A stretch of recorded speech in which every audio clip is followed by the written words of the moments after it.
माता दी। आज विनायक चतुर्थी पर आइए सुनते हैं चौथ माता की यह कहानी। चौथ माता की कहानी चौथ व्रत के समय कही वह सुनी जाती है। इसके बाद गणेश जी की कहानी सुनी जाती है। एक नगर में एक बूढ़ी माँ रहती थी। वह अपने बेटे की सलामती के लिए 12 महीनों की चौथ का व्रत करती थी। हर चौथ को पसारी से थोड़ा सा गुड़ और घी लाकर 4 लड्डू बनाती, एक बेटे को देती, एक से पूजा करती, एक हथकार के लिए निकालती और एक चाँद उगने पर खुद खा लेती थी।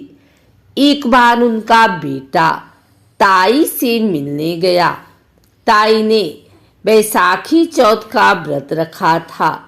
ताई से पूछा, माँ तो 12 चौथ करती है। ताई बोली, तेरी माँ तेरी कमाई से तरमाल खाने के लिए 12 चौथ करती है। तू परदेश जाए तो वह एक भी चौथ नहीं करेगी। लड़के को लगा ताई सच कह रही है। घर आकर माँ से कहा, मैं परदेश जा रहा हूँ, यहाँ तू मेरी कमाई खाने पीने में ही उड़ा देती है। माँ ने समझाकर रोकना चाहा, पर बेटा नहीं माना। माँ ने उसे साथ ले जाने के लिए चौथ माता की आँखें दिए और कहा, मुसीबत में आए तो आँखें तेरी मदद करेंगी। वह आँखें लेकर चला गया। घूमते हुए एक नगर में पहुंचा। उसने देखा एक बूढ़ी माँ रोती जा रही थी और पुए बनाते जा रही थी। उसने कारण पूछा तो बूढ़ी माँ ने कहा, बेटा, इस नगर की पहाड़ी पर एक दैत्य रहता है। पहले वह नगर में आकर कई लोगों को खाने के लिए मार देता था। अब राजा हर घर से एक आदमी दैत्य के पास भेजता है और आज मेरे बेटे की बारी है, इसलिए रो रही हूँ और उसी के लिए पुए बना रही हूँ। वह बोला, तू पुए मुझे खिला दे, तेरे बेटे की जगह मैं चला जाता हूँ। बूढ़ी माँ ने खीर पुए उसे खिला दिए। खा पी कर वह सो गया। रात को राजा के सैनिक आए तो बूढ़ी माँ ने उसे भेज दिया। दैत्य सामने पहुँचे, पर उसने चौथ माता की आँखें दैत्य की तरफ फेंक कर कहा, हे चौथ माता, यदि मेरी माँ मेरी सलामती के लिए व्रत करती है तो दैत्य का सिर कटकर गिर जाए। तुरंत दैत्य का सिर कट गया। लड़का वापस आ गया। राजा ने उसे उपहार देकर विदा किया। चलते हुए एक दूसरे राजा के नगर में पहुंचा। इस राज्य में आमा तभी पकता था जब एक इंसान की बलि दी जाती थी। सिपाहियों ने उसे पकड़कर आवे में चून दिया। लड़के ने आंखें आवे में डाले और कहा, हे चौथ माता, यदि मेरी माँ मेरे लिए व्रत करती है तो आमा मेरी बलि के लिए बिना ही झट से पक जाए। आमा तुरंत पक गया। आवे में से मिट्टी की जगह सोने चांदी के बर्तन निकले।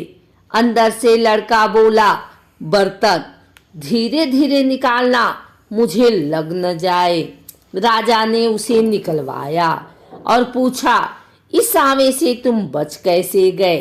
लड़के ने बताया कि उसकी माँ चौथ माता का व्रत करती है। व्रत के कारण ही वह बच पाया। राजा को विश्वास नहीं हुआ। उसने एक चांदी की सुराही मंगवाई और कहा कि सुराही की नली से निकल कर दिखाओ, तभी मुझे विश्वास होगा।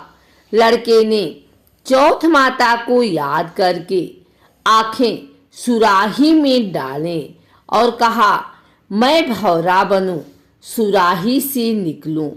लड़का भौरा बनकर सुराही से निकल गया।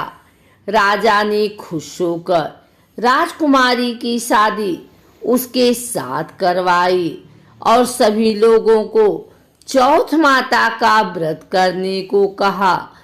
उसे माँ की याद आई। उसने राजा के पास जाकर खुद के नगर जाने की इच्छा जाहिर की। राजा ने रथ, घोड़ा, हाथी और खूब सारा दान दहेज देकर उन्हें विदा किया। चौथ के दिन अपने नगर पहुंचा। वह अकेला पसारी की यहाँ माँ का इंतजार करने लगा। सोचा, चौथ है तो माँ यहाँ जरूर आएगी। थोड़ी देर बाद लकड़ी टेकती हुई माँ आती दिखी। उसकी माँ की आंखों में जाले आने के कारण दिखना कम हो गया था। लड़के में जानबूझकर अपना पैर लकड़ी से लगा दिया। कहने लगा, बल रे पूत काटी, मेरे पैर के लगा दी। माँ ने उसे नहीं पहचाना। कहने लगी, भैया मुझे चाहे कितनी गाली निकालो, पर मेरे बेटे को कुछ मत कहना। बेटा माँ के चरणों में गिर पड़ा। कहा, माँ मैं तेरा ही बेटा हूँ, मुझे माफ कर दो। माँ ने उसे गले लगा लिया। नगर के लोगों ने विश्वास नहीं किया कि वह उसी का बेटा है। बूढ़ी माँ ने चौथ माता को याद करके कहा, हे चौथ माता, यदि मैं अपने बेटे के लिए व्रत करती हूँ तो मेरे स्तन में दूध भर जाए और उसकी धार मेरे बेटे के मुंह में गिरे। माँ के स्तन से दूध की धार निकलकर बेटे के मुंह में गिरने लगी। लोग चौथ माता की जय जयकार करने लगे। उस नगर के सभी लोग चौथ माता का व्रत करने लगे।